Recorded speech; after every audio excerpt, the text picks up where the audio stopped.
This is Geek Gab on the Books. Brian Niemeyer, brianniemeyer.com. And joining me tonight is a dear friend of the show, both this one and Geek Gab Prime. He has been my esteemed colleague and friend in the world of fiction writing for a while now. Speaking, of course, about Russell Newquist, author, editor-in-chief of Silver Empire Publishing and of Lioness, and also a martial arts instructor. So we're pleased to have him today. Russell, how are you doing? I'm doing really well. How are you, Brian? Oh, well, it's been quite a week, and I'm feeling pretty good right now. But I'm feeling like you do after a tournament, probably. I was put through my mental paces pretty recently, but came to a satisfactory conclusion. Thanks. All's well that ends well, right? Absolutely. I'm just my brain is just a bit sore right now, but no, that's just weakness leaving it.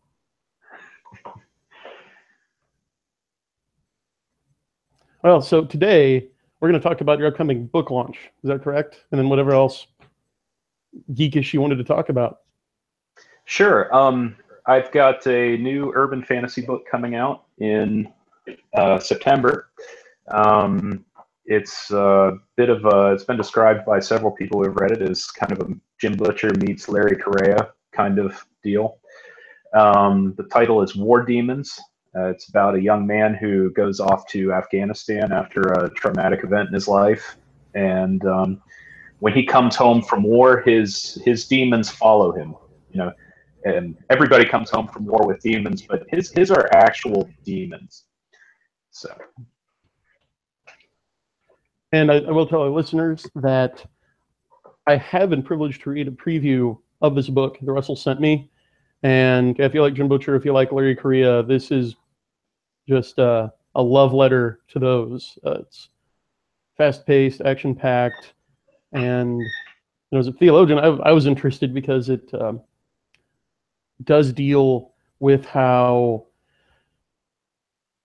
faith can combat evil, I suppose. When you say that's a major theme of the work, especially with the Peter Bishop character.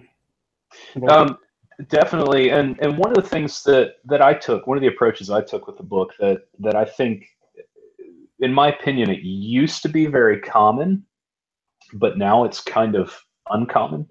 It's gone so much the other way. Is that my world kind of it's not a proselytizing book. It's not out to hit you over the head with any religion and convert you.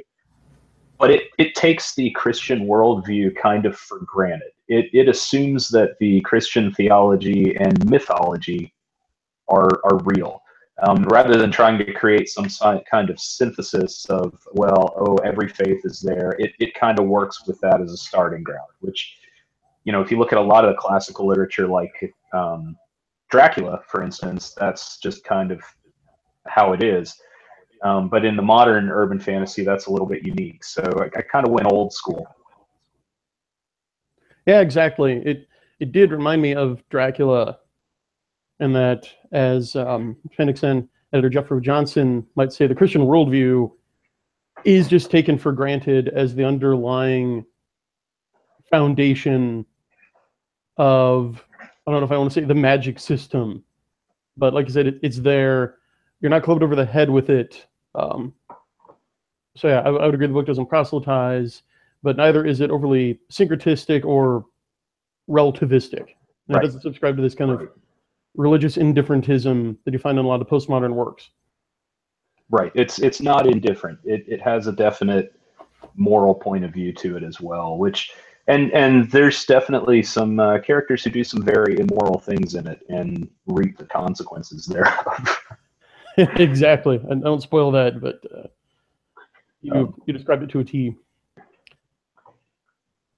And so yeah, we talked about that, and then we talked about preparing for this show. We talked about also talking about some of the things. This is my first novel. I've written a number of short stories before and the like, but it's my first novel, and Brian and I talked about discussing some of the pitfalls I ran into on a first novel, and maybe things that we could give some advice to aspiring authors, so that you don't have to make the same mistakes I did, and maybe make your own.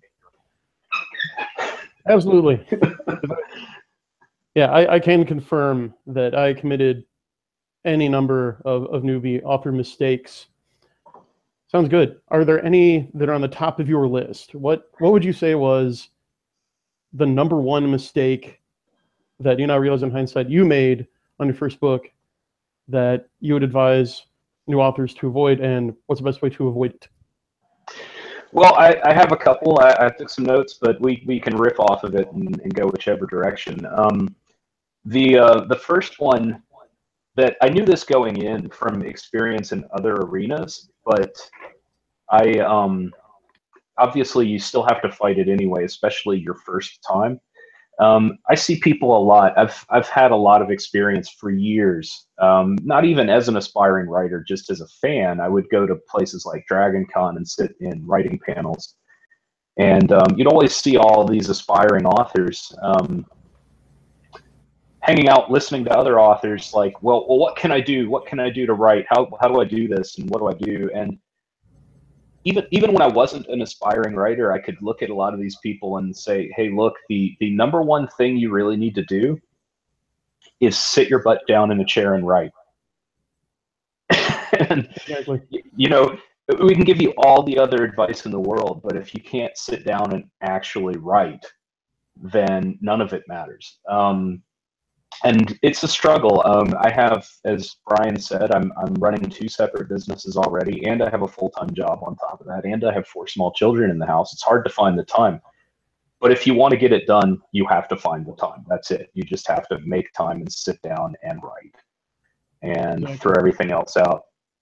I have a really good friend who is in a totally different industry. He's in the game industry. Fairly big name in that industry, and he and I have shared this for years. We talk about it. He's like, people come up to him all the time and are like, hey, I have this great idea for a game. and it irritates him to death, because he's like, look, I have more ideas than I could ever possibly do for games. It's not the idea that's the hard part. It's the sitting down and doing it, and doing it well. So again, you know, best advice I can give you is sit down and write. Make time, follow something, whatever works for you. You have to schedule time every day. If you have to do something like NaNoWriMo, the National Novel Writing Month, you know, whatever actually works for you. Because actually getting something done that's legible and has a coherent story, even a bad story, is 80% of the battle. Absolutely. It's there.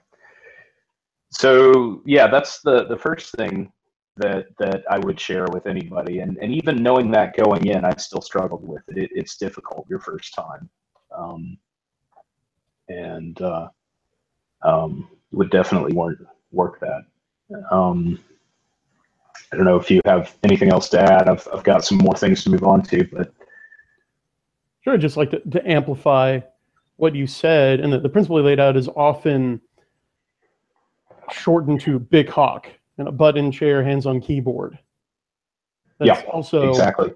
As Dean Wesley Smith says, that's the real secret to writing at pulp speed. It's not about improving your typing speed, because really, by a certain point, you know, if you're a professional writer, you're going to have a decent typing speed. You're not going to be using 2 fingers and hunting and pecking.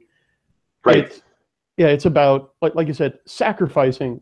A lot of aspiring authors, they fall in love with the idea of being a writer, seeing their names on the cover of a book in a Barnes & Noble or on Amazon, and they don't sit down first and take account, right, when building the tower, what it's going to cost.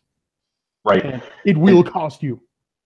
It will, and typing is an excellent thing. I'm a software engineer. I live on computers. It's what I do all day long. I can type upwards of 80, 90 words a minute. I cannot write 90 words a minute. It doesn't happen that way. So, you know, past a certain point, like you say, improving your typing speed's not going to do very much for you. Right. And as for the idea thing, I want to touch upon that. Yeah, if you're an aspiring writer, but you haven't written anything yet, I'm going to go back to Aristotle on this, where most people would say, oh well, you do what you are, right? And like I'm a writer trapped in an accountant or software engineer's body, but I'm really a writer, just haven't written anything yet. And Aristotle would say, no, you're defined by what you do, not the other way around. Okay, so I can say that I am a pianist all day long, right? But if I never sit down and touch a single key, then I can't really say I am. But when I actually start to play, and I develop the discipline and the skills through action, then yeah, I'm a pianist. So the second you actually write something to a standard, right, according to the discipline, then you're a writer. And yeah, like Nathan Owsley says in the chat, ideas are cheap. It's the action that action talks. Yeah, absolutely.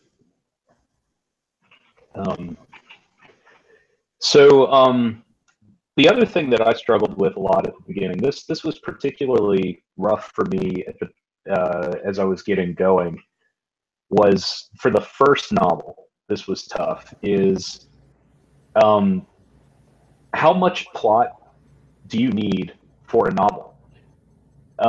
I'd written several short stories before and had a very good feel for, okay, this is how much plot I need. But when you're fighting it with your first novel, it's, well, how much plot is too much? How much is too little? How much do you need? And that, to a degree, the best way to learn that is to do it. But I did end up along the way finding several tools that helped me on that.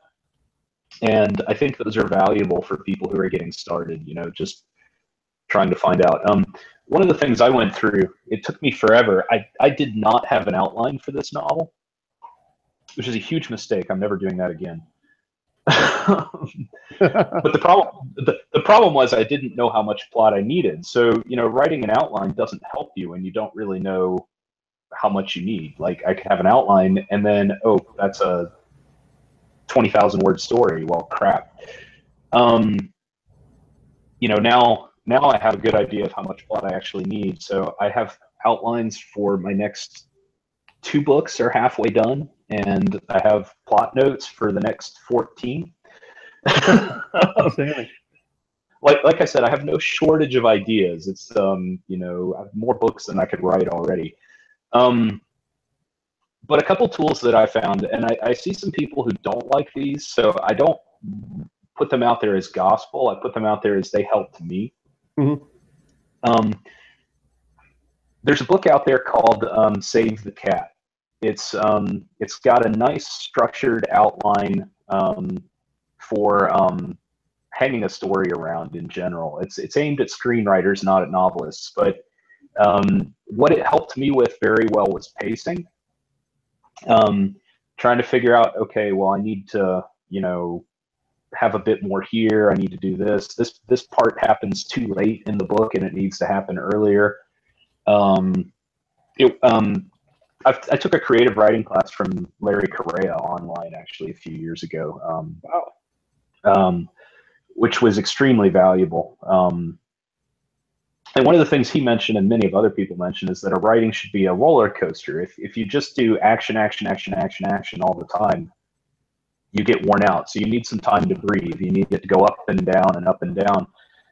And the plot structure around that with the Save the Cat formula helped me kind of figure out where the up and the down beats needed to be. Right. And so that was really a useful tool. But I also recommend not slaving to it too hard. Mm-hmm. And there's another book that's just come out that I have not had a chance to read yet, but I've seen several of my friends recommend it highly. It's called Drown the Cat. And it's kind of a response to that, being like, hey, don't go too slavish to the rules. I'm going to take a look at that soon. I just haven't gotten to it yet. The other tool I found actually late in the writing process, and didn't use it a lot for this book, but it is moving forward. I will be using it a lot more. Is the Lester Dent master plot formula. Yes. It's really aimed at short stories, but the concepts fit with a novel as well. Yeah, Michael Moorcock supposedly wrote the Elric books in it. Yeah, I could believe that. My only comment would be that the Lester Dent formula is very much on it's all action and no downtime, and that works great in a 6,000 word short story. And you probably need a little bit of catch your breath time in a full-blown novel. But the concepts, there's a lot of points in there that are great, and I found that it actually fits very well with the base outline from Save the Cat too. The two are not contradictory at all. In fact, they complement each other very well. And I'm a huge fan of that. I've been recommending it to all my writers at this point. Like, hey, take a look at it, learn from it. I'll have to put that in the show notes. Yeah, it's a great resource out there. And in his day, when he was writing, Lester Dent made a shitload of money using that formula. So he supposedly never failed to sell a story. And it's worth a look. So those helped me a lot. I'm going to emphasize again: think of them as guidelines, not hard and fast rules. But they were extremely valuable to me. And I do recommend those very highly. Excellent. We do have a question from the chat. Sure. First of all, have you ever attended a Clarion Writers Workshop? No, I've not. Okay. Because someone's asking, isn't a Clarion Writers Workshop basically a McDojo?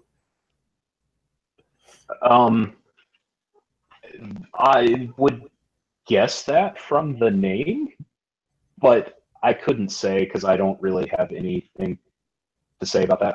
I've honestly taken next to no creative writing. I took some in like high school 20 years ago, and even the class from Larry Correa was less of a creative writing class and more of a how do you write stuff and do the business part to actually sell stuff.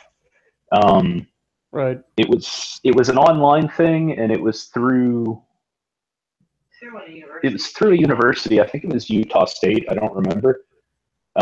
Yeah, it was something like that.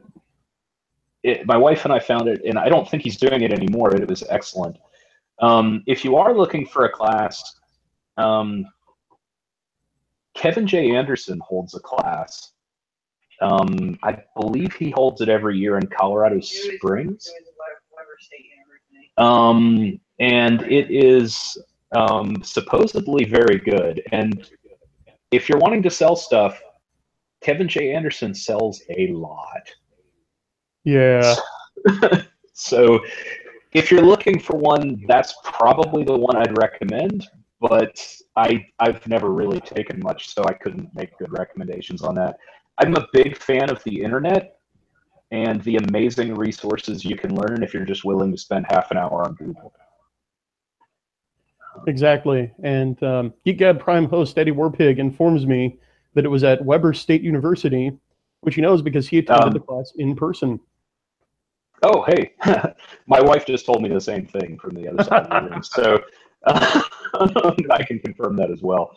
And if he runs another one, it was excellent. I highly recommend it. And for the price, it was very inexpensive online as well. It was something like $90. So you can't beat that for the price. Yeah, Kevin J. Anderson, Nathan Ousley says, does offer his yearly classes on his website. Yeah, and I've heard him in person give the pitch for them at DragonCon. And they're not expensive either. You just have to actually travel to his class to get there. That's the hard part. But then again, while we're talking during the course of the show, Kevin J. Anderson will finish and sell 2 novels. Yeah, he may well at his speed. You talk about pulp speed, and holy cow, that man's output. Any further notes? Any other noob writing mistakes that you think first-time Yeah, authors should avoid? I have one, and this was one other one that for me, this rounds it out. I had three that were huge, and this is the last one, which is drama is about conflict and difficulty. That's something I had to keep reminding myself because I live a life where I'm generally living with competent people and around competent people. And when a competent person sets out to do something, they usually go make it happen, right? So I'm writing characters who I want to be generally competent people, and I'm sitting here writing, and I realize that number one, well, this is too short because nothing happened, and then number two, it's kind of boring because they went out and set out to do something and they did it. And so what I had to do was actually force myself consciously as I was having characters do something like, okay, what could possibly go wrong while they're doing this? And of course, the answer to that is everything could go wrong. Right. So you just have to start thinking about it. Like, okay, they're trying to do something. What could go wrong? And those are the parts that actually make the story interesting. To borrow a line actually from the Lester Dent Master Pulp formula, right at the beginning, he's, his advice, first paragraph, preferably the first sentence, put your hero in a heap of trouble. And I recommend that throughout the story. Like, keep looking like, okay, your hero is doing something, but what is out there to stop him from doing it? Even if it's not action, even if you're doing drama, like, who's going to try and keep your hero from accomplishing his goal? And what are they going to do? What obstacles are they going to throw his way? That's what makes the story fun, is when he has trouble and then overcomes it to get his goal done. And that was something that was tough for me, was having to go back and add all that. But once I got in the right mindset, it helped. So that's really the big piece of advice, is that's what makes the story, is put the conflict in, find something to make it hard for them, for him to overcome. And Agreed. That I think I did a good job of that. I'll leave it to my readers to decide. I think you did. To expand on that, piece of advice that I heard from Brandon Sanderson is that he will go through, like, on a second, third draft, and he'll ask himself, okay, so are my main characters always making the right decision? Because he's found that it's often more fun when a character makes the wrong choice at a fork in the road. So he's been known to throw out 500 pages of writing because it's like, no, the character, like, made the easy choice here, like, made the competent choice. I'm going to go back and have him, zig where he should have zagged, turn left where he should have turned right, and follow that. That's great advice, and I'm going to write that down for my next works, because I had a few choices. I'm a fan, as a reader, I'm a fan of competent characters. But competent doesn't have to mean perfect either. And I do think that's really good advice, to have them make mistakes. And sometimes it's often even better if the character is competent and knows what the right thing to do is, but some temptation, like some play on a heroic flaw, tempts him to make the wrong choice against his better judgment.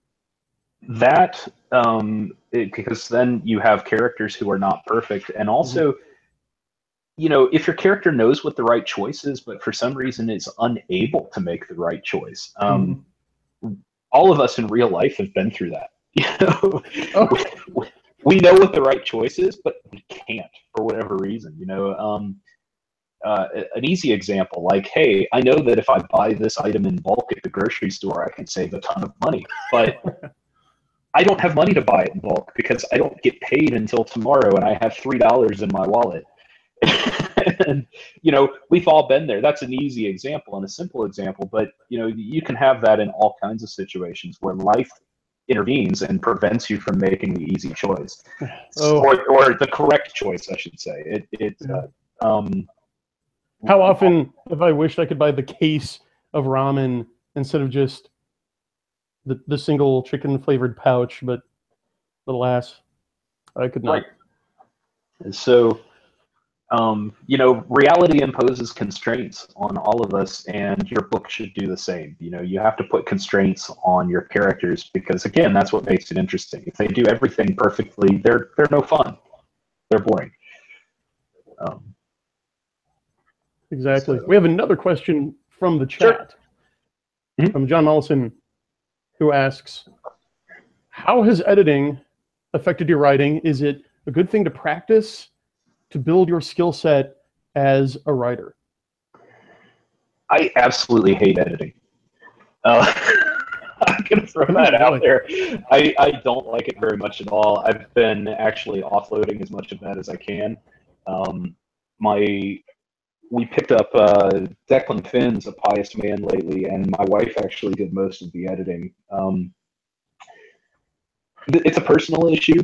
You might even call it a personal failing. I don't have the patience to reread the same thing 10 times that you need as a good editor. I can make myself do it, but I struggle with it. It's a constant struggle to do. I definitely think it's been a helpful experience. I can say I have noticed things as an editor that then you go and say, well, I'm not going to do that. I'll throw out one other piece of advice to a first-time author that I have found now that I have edited several novels and read many indie novels that could have used more editing. This is surprising, and I'm not sure why it is, but I have found that the second quarter of a lot of books from new authors really drags. I don't know why. I don't know why the second quarter just bogs down. I don't know why that's where it bogs down, but it does. And the first draft of my own novel, War Demons, I had the same problem. It dragged a lot too, and I ended up Save the Cat formula helped me fix that problem. It dragged so bad in the second quarter. But I've seen that a lot now. I've seen it from 4 or 5 different novels that we've gotten drafts of, and I've seen it from several other novels that I've read that I've just picked up and bought. And it's something I would say to pay attention to as a writer. Yeah. Just shooting from the hip here, just an off-the-cuff diagnosis. The format that I like to use is Dan Wells' 7-point writing system. And it sounds like it really also does mesh with Lester Dan Formula and Save the Cat very well, because really what all of these writers are describing is, I think, the same thing. I think it's a groping the elephant kind of scenario where they've latched onto things because of our human nature. This is how we like stories to be told. And they're just putting slightly different covers on it, right? Packaging it slightly differently, but absolutely. According to the 7-point system, if it does jibe with Save the Cat, the second quarter is about where your second turn should be. There should really be 2 in the first act, and so I think that second twist. I think that does jive. I'd have to see their whole thing to really say that for sure, but the in the Save the Cat, they call it the catalyst moment. It's the catalyst and then the break into Act 2, where you have the catalyst is the bit that really kind of starts to set everything in motion. It makes your hero think about it. And that really needs to happen fairly early on, like around 15% of the way in. And then the actual break into, okay, your hero's decided he's going to go do something about it, around 25, 30%. And really my problem was, and I've seen this a lot, is that moment where that's where the action really gets going at that point. And I've seen there should be a pinch there. I've seen so many books where it just drags. It's too much intro getting up to that point. It's like you don't need that. Give as little intro as you can get away with, and then get to the good stuff. I'll throw this out there. I'll throw this out there again. If you want another great, it's not a formula so much, but if you just want an example of how to do it right, the first Terminator movie is absolutely perfect because the film gives you so little. If you think about that movie, the amount of information conveyed in order to get the idea across in the movie is huge. But there's almost no exposition. There's no talking head moment. There's no just sitting there getting a data dump moment. It's all done on the move. There's just a teeny bit of introduction at the beginning, and then bam, the movie takes off, and everything else happens while they're moving. And it's a fantastic example of that. I try to emulate it as best as I can, and I cannot recommend that enough for people to use as a model for anything action related. There, recommended. You have no excuse out there, folks. Follow Russell's advice. I'd like to respond to something from Raul Nyanzi in the chat. It says, we all hate editing. I'm the odd duck here because I'm going to confess, I love it. I drive a deep, visceral satisfaction from just slashing out unneeded verbiage and combining characters and just making the whole thing as sleek and streamlined as possible. And I think it's because, whereas you have to discipline yourself to read the same paragraph multiple times over, that's how I naturally read. I always have. Like, I always have to read the same paragraph at least 3 times before I'm fully satisfied that I get it. So I'm an excruciatingly slow reader as a result, which is why it took me a while to get back to you on War Demons. But I think it makes me, if not a good editor, then at least an enthusiastic one. Well, and that really is an essential skill set for that job. So more power to you. I will put this anecdote out there. I hate editing so much that I waited like 4 months on my own novel before I went into editing on it because I had all the notes back from my own editor, whom I share with Brian, El Jaji Lamplighter, edited my novel. And it's not entirely bad because you do want to leave the pie to cool on the windowsill for a while. You want your thoughts to kind of gel so you can look at it with fresh eyes. It did help with that effect, but really I was just procrastinating because I didn't want to do it. I can't give myself a good excuse. That I did have that effect afterward of looking at it with fresh eyes, and I liked that. It was nice, but that wasn't why I did it. I hated editing so much. I had a fantastic set of notes from her, a set of notes from my wife, a set of my own notes from having reread it, and I just didn't want to do it. So it took forever to get to it. And then once I did it, it took me like 3 weeks. Yeah. Well, you've given me such a perfect opening here. I have to sort of plug. Folks, I do offer professional editing services. I'm extremely reasonable. So if you hate editing, you have a short story or a novella or a novel that you would like another pair of experienced eyes to take a look at, just contact me through the email contact button at my blog Kairos, which you can find linked in the show notes. Okay, end blatant flogging. Go ahead. Well, I'll follow up by helping you with that and saying that my follow-up to War Demons, or one of them, is a novella that's about 75% done. Its working title is Vigil, and I have contracted Brian to edit that, so I'll give him a plug even though I haven't used his services yet. Well, thank you. But I'll let you guys know if he sucks. Yeah, just kidding. I'm sure he'll be awesome. But yes, he does do that work, and you should help him. Okay, any other points? Any other first-time mistakes to look out for? I had probably millions of them, but that's what I wrote down in my notes and what I can think of at the moment. And those are really the biggest. I'd agree. And we're a little over time, so I think that's a good point to wrap up on. Okay. Anything else you'd like to say to our listeners before we close it down? Just once again, I've got an urban fantasy novel entitled War Demons coming out on September 19th, I think is our current scheduled release date for that. Should be out on Amazon then. If you're into that sort of thing, give it a shot. I can't tell if they're all saying it because they're my friends or not, but all the readers who have read it so far have really enjoyed it. So give it a shot. Yeah, I know I did. I'm not just trying to kiss up here. It was fun. I enjoyed it. So there are, folks. This has been Geek Gab on the Books with author and editor Russell Newquist. You can find links to his blog, to Silver Empire Publishing, in which he is the editor-in-chief, and to Lioness, his short fiction project, in the show notes below.